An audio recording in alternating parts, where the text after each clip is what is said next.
بسم الله الرحمن الرحیم. ملګرو نن موږ تاسو ته راټول شوي یو چې د پښتون ژغورنې لپاره موږ تاسو خبره کوو د پښتون ژغورنې یا د پښتون تحفظ مومنت. زه غواړم په دې کې یو خبره یو څه تاسو سره شریکم چې موږ حاله د پښتون ژغورنه کولای شو چې موږ د پښتو ژغورنه وکړو او د پښتو ژغورنه موږ تاسو په اوسنی پرمختللي ټکنالوژي کې هغه وخت کولای شو چې پښتو ژبه د تخنیک یا د میډیا ژبه وګرځوو، هغه د ټکنالوژي ژبه وګرځوو. نو هغه وخت دغه ژبه د ټکنالوژي برخه کېدای شي چې موږ ژبه یا پښتو ژبه یا پښتو لهجې موزیلا کامن وایس ته ورداخلې کړو، هغې ته یې ور وپېژنو او په راتلونکي کې همدغه موزیلا کامن وایس زموږ تاسو لهجې بیا نورو ماشینونو ته واچوي او هغه هلته تجزیه شي. ډېر مهمه موضوع ده. په کار ده چې پښتانه بیا ښځې دي که هغه سړي دي دا ټول دې ته وخت تېر کړي او خپلو لهجو سره د ای آی ته خپلو اوازونو باندې هغې څخه خبرې اترې وکړي، ځکه چې را روان وخت چې دا د ای آی ده. او په خوست کې موږ په وزیرستان کې موږ په خیبر کې یا پښتونخوا په هر علاقه کې افغانستان کې داسې خلک شته دي چې هغو سبق نه دی ویلی خو هغوی په خپله لهجه باندې د ای آی سره خپله خبره کولی شي او ای آی چې دا بیا هغه لهجه چې دا هغې باندې پوهیږي او بیا هغو ته جواب هم ورکوي. ډېر مشکل نه دی، نو دا کار به موږ خپله او د پی ټي ایم د ملګرو نورو په همکاري به دا کار حتما مخته بیایو. ما هم اورېدلی چې پښتو متنونه د جملو د نګاه څخه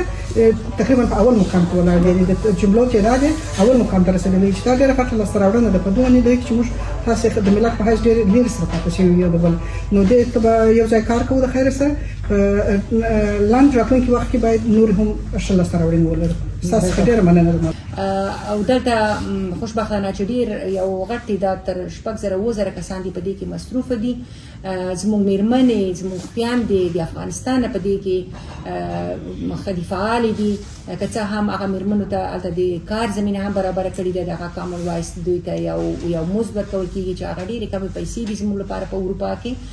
نو دوی ته هم د کار زمینه مساعده شوې ده چې د یو کاریابي وکړي، یعنې په ساعت مثلا $2 دوی ته ورکول کېږي. هر څومره چې ډېر کسان په دې کې کار وکړي همدومره به کوالټي زموږ هغه به ښه وي. دلته ډېره مهمه موضوع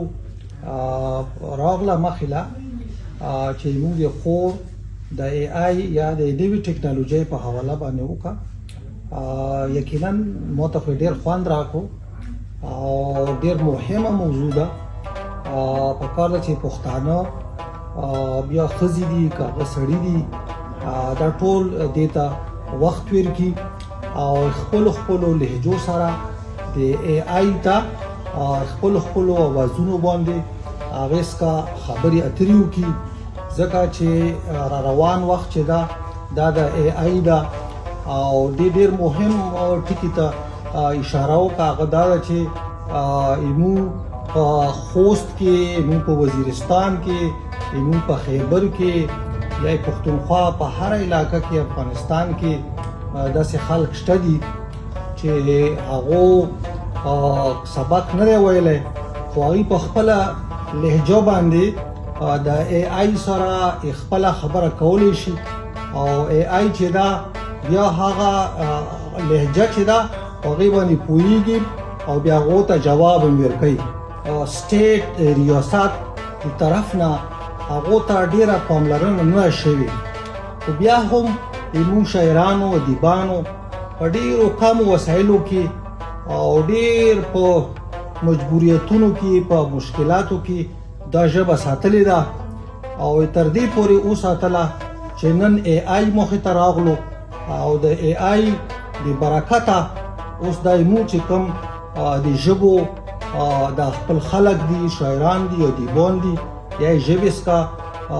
یو ښه تعلق شته دي یا ژبه خوښه ده، دا ژبه ژوندی ساتي، دا قام ژوندی ساتي. نو هغه یې د ای آی ته دا ژبه ورکوي او بیا لهجې زموږ وطن کې ډېرې دي. نو په کار ده چې په هره لهجه باندې مو خلک وغږیږو او بیا د آی ته د خپلو لهجو وروښایو ځکه چې سبي داسې وي چې داسې لرې کلیوالې سیمه کې یوه ښځه یو سړی هغه بیا آی ته کومه خبره هم کي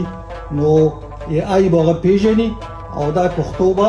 مخکې سي او دا به نورو کېږي. ډېره مننه. مانه یوه مهمه موضوع پاتې شوه زما په خبرو کې او زموږ دلته دوستانو هم په دې اړه پوښتنه وکړه. دلته هغه ته موزیلا کامن وایس ته موږ لهجې ورپېژنو.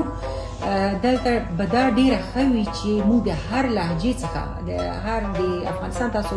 ګورئ چې څومره ډېرې لهجې دي په افغانستان کې یا په پښتونخوا کې په مجموع کې ځکه دا پښتونخوا هم د همدغې لړۍ برخه ده چې موږ شکر دلته دوستان لرو ملګري دي په ګروپونو کې موږ سره اړ دي.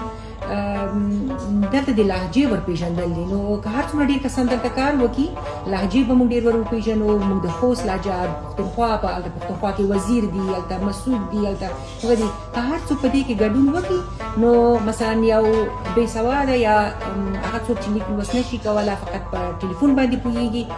مثلا د خوست په یو کلي کې په یو لرې پراته غرنۍ سیمه کې دوی کامن وایس ته خپله ژبه باندې یو اواز پرېږدي چې مثلا زه په صحي برخه کې د دغې مرض په اړه زه غواړم په یو څه پوه شم نو دا که په خپله لهجه ورته ووایي نو هغه به دغه ماشین د ده خبره پېژندلی شي د ده اواز د لهجه پېژني. که موږ په یوه لهجه باندې ورته خبرې وکړو او په تاسف سره چې زه په خپله هم په دې کې ستونزه لرم زموږ زه څومره چې ګورم زه څومره چې دا بیا کتنه کوم او دا اوازونه اورم موږ ډېر کتابي پښتو هلته ډېره استعمالوو او هغه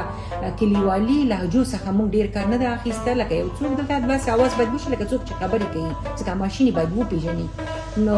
که دغه کسان موږ ډېر کسان دلته اړ کړو او هر څوک په خپله لهجه ورته خبرې وکړي نو زموږ به دغه پروګرام به ډېر کامیابه وي او موږ په راتلونکي کې زموږ پښتو ژبه به د ټکنالوژۍ په یو ډېر لوړ لیول به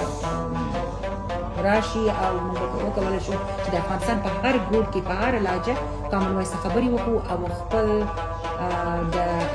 د ضرورت په اساس موضوع ترلاسه کړو.